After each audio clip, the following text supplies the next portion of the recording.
we will bring forward a swift 3-month consultation on further measures to keep children safe online. This will include the option of banning social media for children under 16 and raising the digital age of consent to stop companies using children's data without their or their parents' consent. The consultation will include a range of other options too, such as whether there should be curfews overnight, breaks to stop excessive use or doom scrolling, how we ensure more rigorous enforcement of existing laws around age verification, and action to address concerns about the use of VPNs to get around important protections. I can confirm that we will also be developing evidence-based screen time guidance for parents of children aged 5 to 16.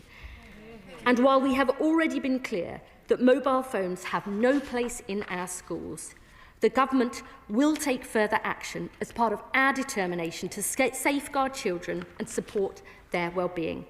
Today, we have published updated guidance on the use of mobile phones in schools, and we've asked Ofsted to include this in its inspections because we want there to be no doubt in the minds of school staff, parents and young people that phones should not be used in schools. Many people, including in this House, are strongly in favour of a ban on social media for the under-16s as the best and clearest way forward for protecting children and stopping both acute and chronic online harms.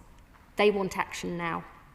But others take a different view, saying they worry about letting online platforms off the hook, that a ban would simply push harms further underground, and above all, that it could stop children from using the positives of social media, like connecting with like-minded people, finding those who love in the same way and love the same things, and getting peer support and trusted advice.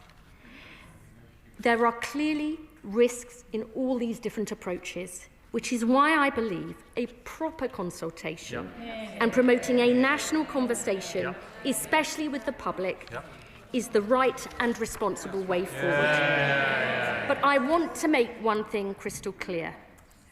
The question is not whether the government will take further action. We will act robustly, as we did with Grok.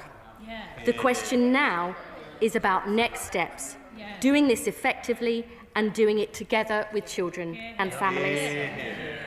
That is what our consultation will deliver, because we are determined to ensure technology enriches children's lives, not harms them, to give children the childhood they deserve and to prepare them for the future.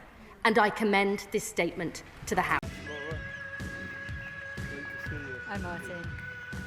Welcome. Thank you. So, Martin, big job. Yes. His Majesty's Chief...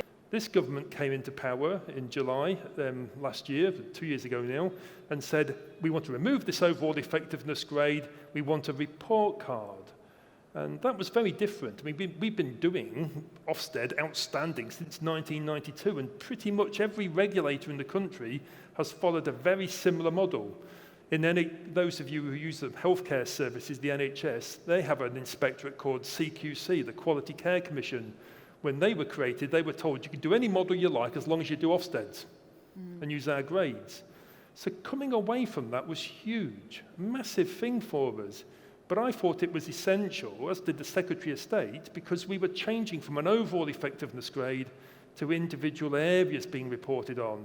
And even now, it's one of the challenges people are desperately trying to manage. Before we actually launched the report card, I conducted 2 years ago when I started in the job, something called the Big Listen. And I heard really clearly from parents that they wanted a summary. They wanted an overall picture that was easy to understand, but they also wanted some detail. And professionals, they said, we want narrative, we want the detail.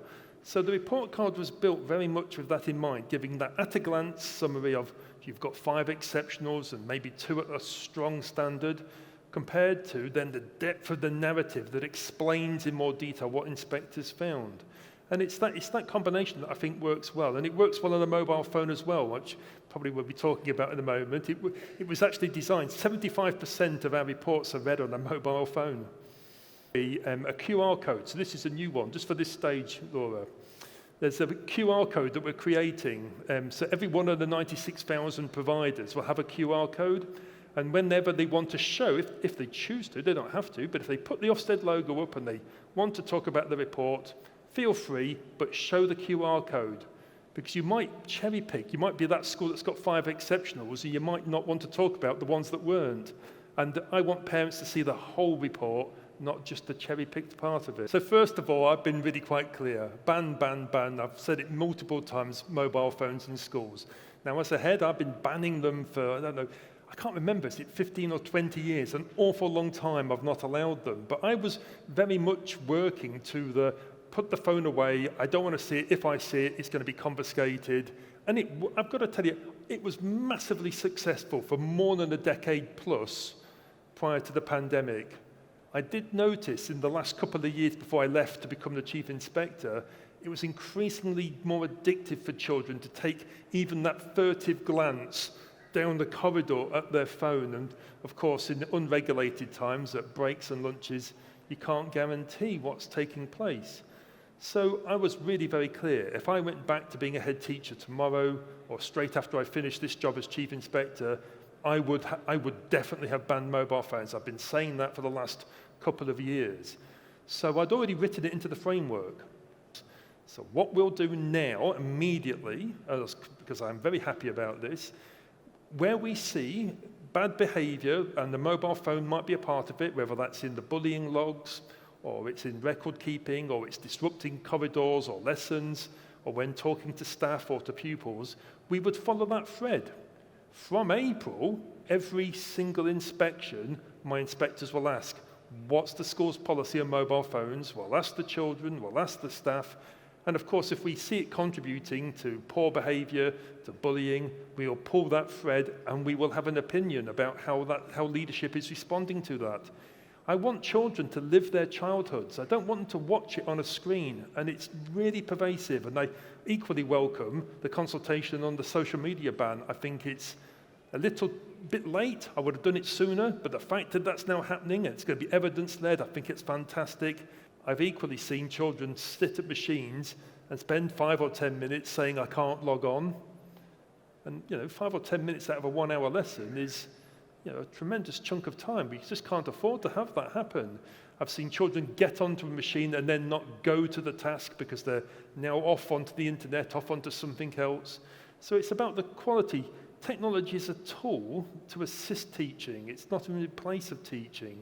So the best-led teaching, the best-led curriculums, they think very deliberately about how it's going to actually be used, and they deliberately instruct children in how to use it very supportatively.